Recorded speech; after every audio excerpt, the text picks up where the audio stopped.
All right, guys, we're back again. Doug came up here and needed to talk to me, and we got another deal going. I'll probably be back up here one of these days to get something else from him. I'll show you guys that whenever I get it, but no, not going to tell you what it is right now. Headlights are on. I guess I ought to turn those off before I run the battery dead that I just put in there. But anyhow, as Doug said, this car's been parked since '98.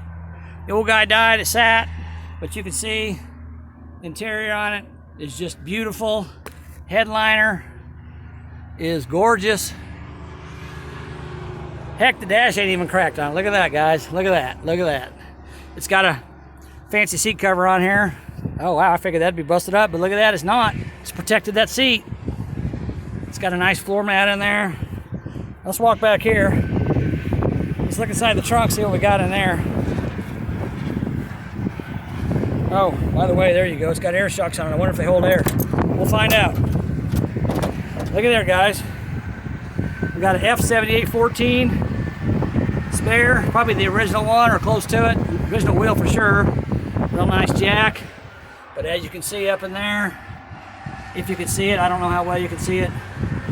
This thing is spotless. I mean spotless. Underside of the trunk, look at that. Jacking instructions, real nice. Real good shape. Yeah. It's not, there's the original color right there, that really pretty blue. That's a beautiful color. So, it's got a wire coming down here. Believe it or not, this thing's got a trunk light in it, but it ain't got a bulb, but that's cool. I like it. So that's the trunk. Okay, I'm gonna set this camera up over here.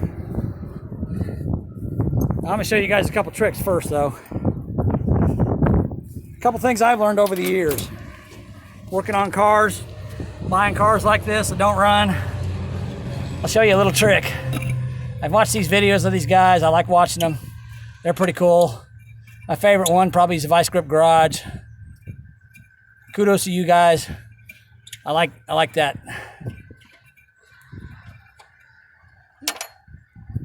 That video show. YouTube channel, I should say. So, got the air cleaner off. See, it's in really good shape. We're gonna take the air cleaner and we gotta pull a couple hoses off here.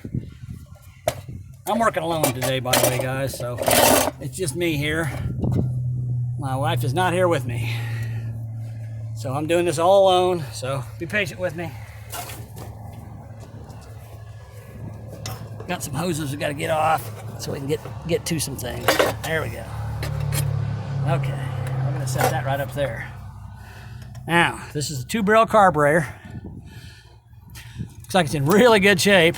I'm shocked. I'd say it's probably been replaced. It's a Motorcraft. It means it's a Ford carburetor.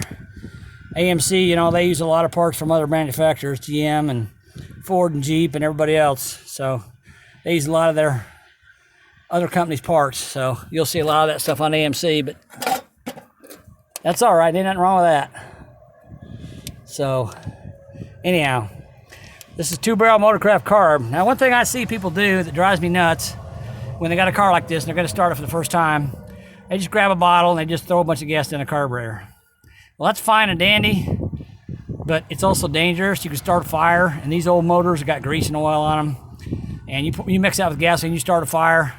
You better have a fire extinguisher close by because there's a lot of plastic underneath these old cars, rubber and stuff. And once that stuff starts burning, you ain't gonna put it out. You could destroy a really nice car just from doing that. So my recommendation, if you're gonna do something like that, is get yourself a bottle like this.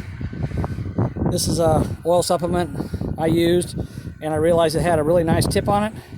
So I hung on to it. It's my gas bottle. It's got gasoline in it. And one thing I can tell you about carburetors, every carburetor you've ever looked at, they have a vent in them. And that means this is the bowl right here. This is where the fuel sits. It's inside this piece right here. That's the bowl. This is your accelerator pump, okay? When you push the throttle, accelerator pump pumps fuel, goes through the jets, into the carburetor, okay? These are vents.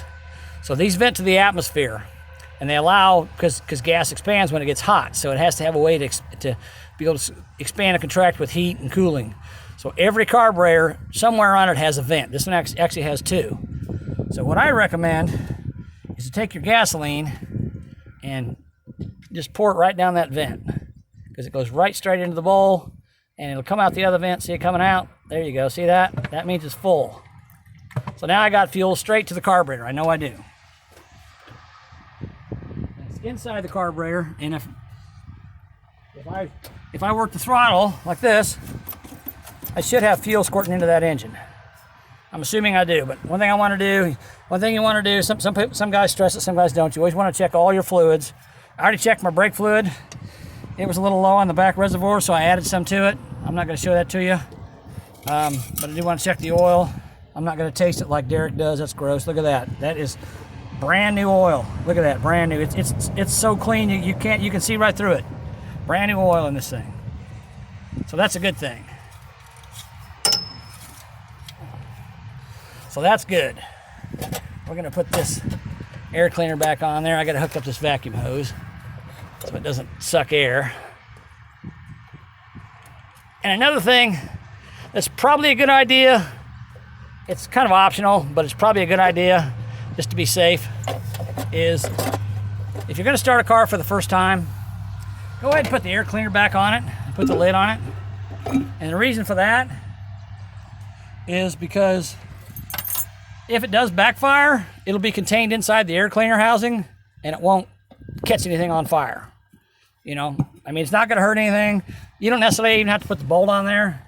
I guess if it backfired pretty badly, it might blow the lid off. But I don't know if it would or not. I don't want to find out. I think I'm just going to put the bolt back on because that carburetor looks really nice. And this thing hasn't started since '98. But I got a feeling it's probably going to start. I got a feeling it's probably going to start right up and run. I don't know. I know it's probably the tank. The gas in the tank is probably no good. But I got some fresh gas. I'll pour that in the tank and we'll see what happens. There's the dipstick for the transmission. As you can see, it's just as clean as the engine is. Excellent shape. Really good condition. So we know our engine oil and our transmission fluid are both good. We can look at the belts. Doesn't hurt to look at them. This one here's a little rusty. These are old belts. They're really old, but these old belts are tough as nails. So, and you can look at the hoses. These hoses look like they're in really good shape. They may have been replaced at some point in this thing's life. Let's take a look at the antifreeze. See, we have nothing in there. You can't see. I don't know if you can see that or not, but it's empty. So we may have a problem there. But we can get some antifreeze and put in it. I didn't bring any, but you know, we'll figure something out. I just want to start, kick it over and see what happens. So I'm going to set this camera up here where you guys can see, and we're going to crank it over and see what happens. All right, let's see what happens.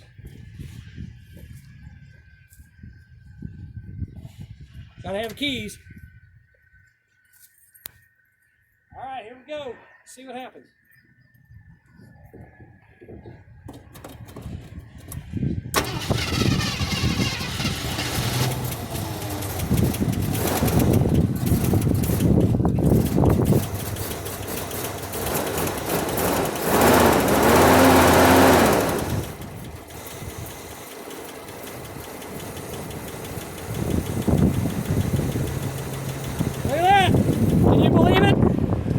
It started. Oh, it just died. I think it ran out of fuel. It ran out of gas. I think I'm probably going to have to put some gas in the gas tank because it did show it was empty. So let me fill the carburetor back up, and then I think I'm going to dump some gas in the gas tank, and then we'll see what happens.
Sorry about the delay there. Put some more gas in the carburetor. Fill up the bowl. Not dumping down the carburetor, cause a backfire.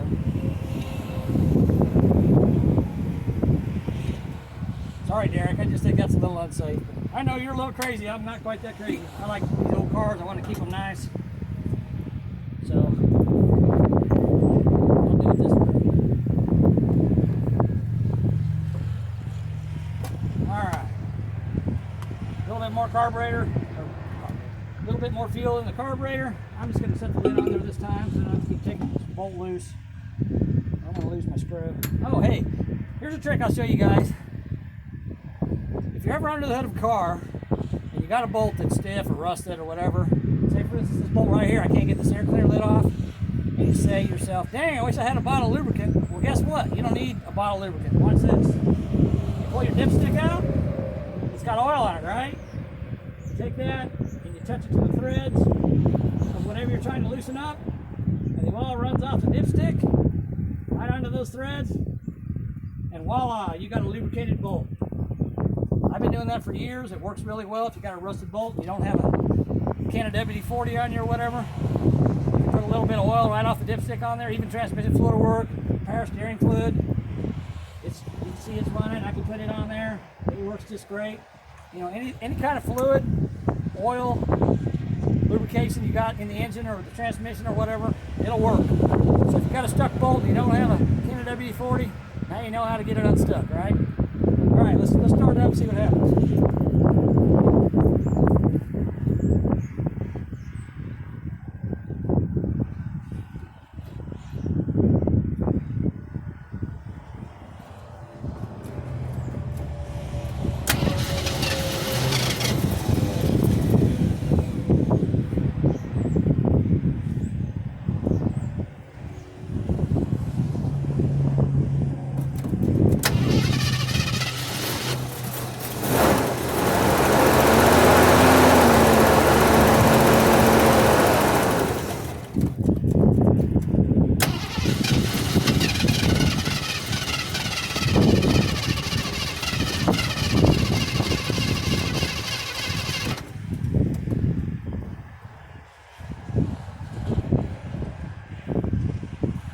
Trying to get fuel from that fuel tank up to the carburetor. I think the lines are probably dry. They're probably full of old dirty fuel.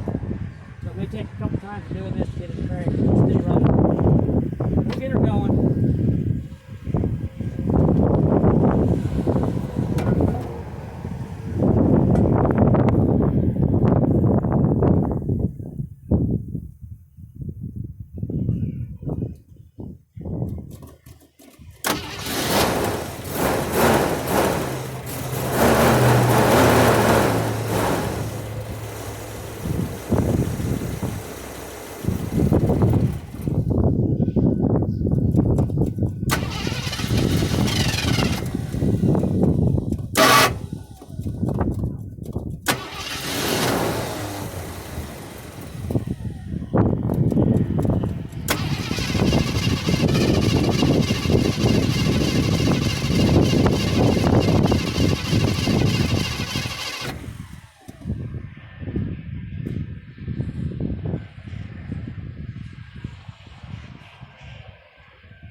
She's almost there, but she's going to need a little bit more help. We'll give her a little bit more fuel.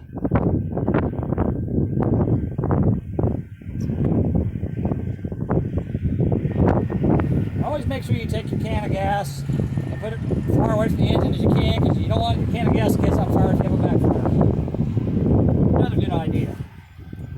It's probably a good idea to have a bottle of water or fire extinguisher around, but I don't have one. I've done this enough. I think I'll be okay. If I thought I was going to be in any danger, I probably wouldn't be doing this. The fuel lines all look good, so you know, just got to be smart about this. You don't want to burn up a car you just bought, so you know, think twice before you just dump fuel everywhere.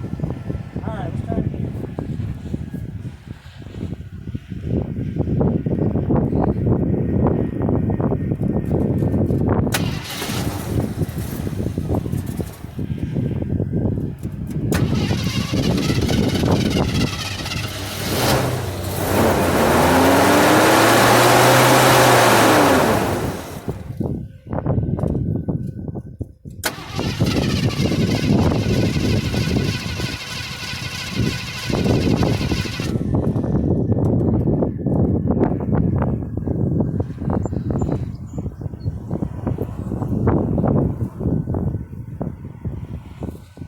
right, guys, I think I'm probably going to need a little more fuel than what I got in the gas tank, so I'm going to stop recording for now, and when I get it running, I'll get back on here and I'll show it to you. All right? We'll talk to you later.